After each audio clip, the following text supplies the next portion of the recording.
Gusto niyo ba yung ganyang luto ng sinigang na baka?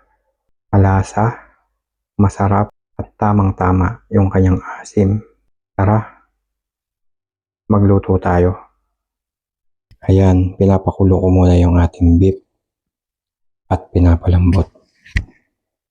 At habang pinapalambot natin yan, prepare ko muna yung ating gulay na ating mga gagamitin. Ito ang ating mga gulay na gagamitin sa ating sinigang. Gagamit tayo ng okra, pechay, sibuyas, kamatis, at syempre yung pampasim natin. Sa inyong sinigang, pwede kayong gumamit ng sitaw, labanos, gabi. Iwain ko na muna yung ating sibuyas at yung ating kamatis at pagkatapos ilalagay ko na sa ating pinapakulo.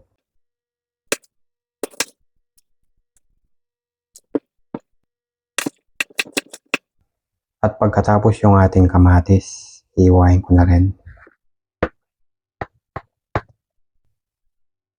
Ilalagay ko na yung ating sibuyas. Ilalagay ko na rin yung ating kamatis sa ating pinapalambot. Tatakpan lang natin ang ating pinapalambot. Ipagpatuloy pa natin ang ating pagpapalambot ng hanggang mga 30 minutes pa. At pagkatapos ay titimplahin na natin siya ng ating pampaasim, ng ating patis na ilalagay. Pwede nga pala kayong maglagay ng inyong siling haba sa inyong sinigang.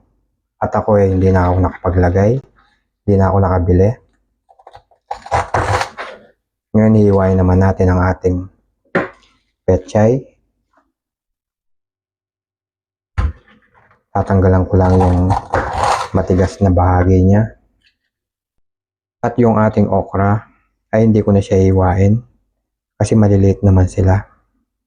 At para yung katas niya nasa loob pa rin pag niluto natin. Hugasan ko lang ang ating mga gulay.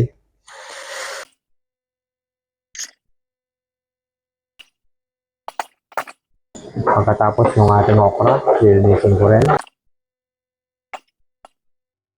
At ito na ang ating okra at ang ating pechay na hugasan ko na.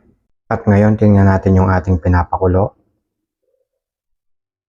Ayan, malambot na yung ating kamatis at yung ating sibuyas.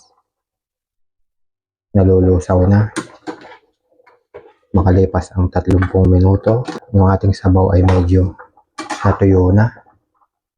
Tapos i-check ko muna kung malambot na. Ayun, malambot na yung ating karne. Ilalagay ko na yung ating pampaasim. Sinigang sa gabi.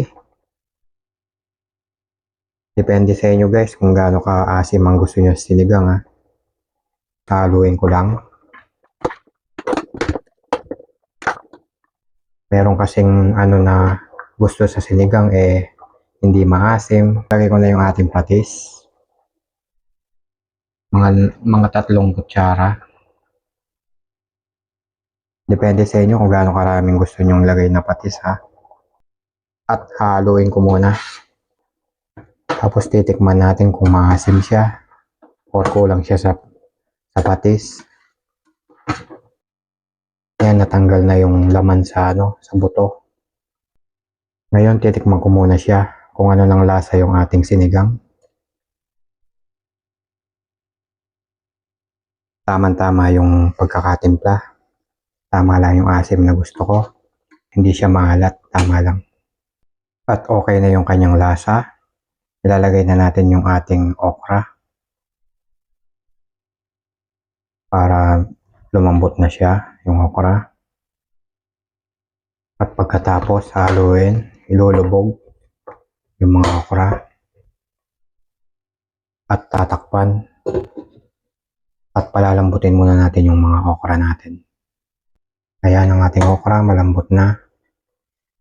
At ayaw natin sa okra yung sobrang lambot. Mas maganda yung medyo tama lang. Pagkatapos, papatayin ko na yung ating apoy. At ilalagay ko na yung ating pechay. At i-steam ko lang siya ng mga 2 minuto. At ready to serving na tayo. Ayan, okay na. Hindi siya overcook. Tama lang siya. Ayan, mag-serving plate na tayo.